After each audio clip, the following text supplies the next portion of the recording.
There's a lot of decisions that you have to make when it comes to the treatment for your respiratory decline. The little decisions about using bilevels or using non-invasive ventilators, those are easy,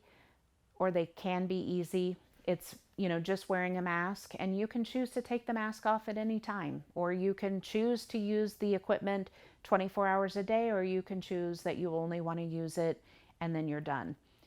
Having a trach and having invasive ventilation is a very hard decision to come back from.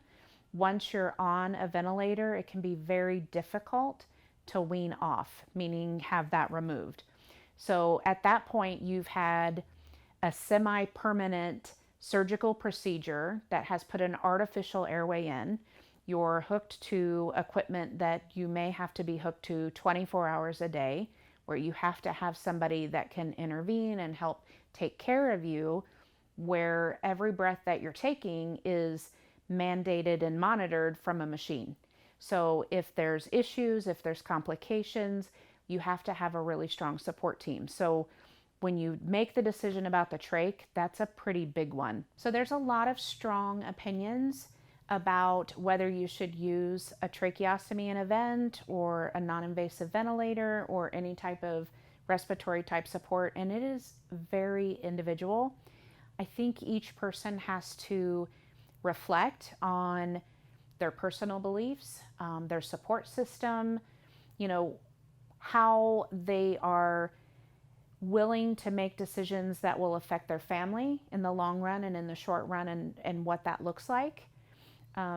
Those are discussions to have with your care team, to have with your physician, to have with your loved ones, and make sure that you realize it's a very individual. It can be a very enlightening process to go through something like this, because you do a lot of reflecting on your life and on your values and what's important to you, and how you're willing to gracefully accept a condition that has a really, really poor outcome, and how you're going to make decisions that will affect yourself, your family, your future, their future.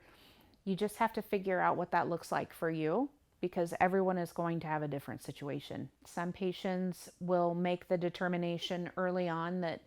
they'll do the non-invasive type assistance, but they put clear lines in the sand about what they do and don't want to be part of the treatment plan. So they ask a lot of questions about what happens if I get a trach, or if I get a trach and I go on a vent, could I come back off of that equipment? We have a lot of discussions about when the right time to have those discussions are with your family, and what markers you're going to use to determine what treatment you're wanting or willing to accept when the time comes. Early discussion is the best typically for an ALS patient, because you're making informed decisions when you're not in distress and when you're not under duress. A lot of times patients that end up with tracheostomies get them by accident, meaning they've either made a soft decision that they don't want to have a trach and they run into distress, they get critically ill, or they're in a moment of panic, and then they present or call an ambulance and realize that when you call 911 or you present to an emergency room, their primary goal is to keep you alive and sustain life. So a lot of times you're coming from a different angle, where they're going to do whatever they need to do to keep you with us, and then you end up with this accidental trach where maybe you wouldn't have normally gotten it, but you've presented yourself in a situation where your needs aren't, or your wants aren't necessarily known, so they take that decision from you.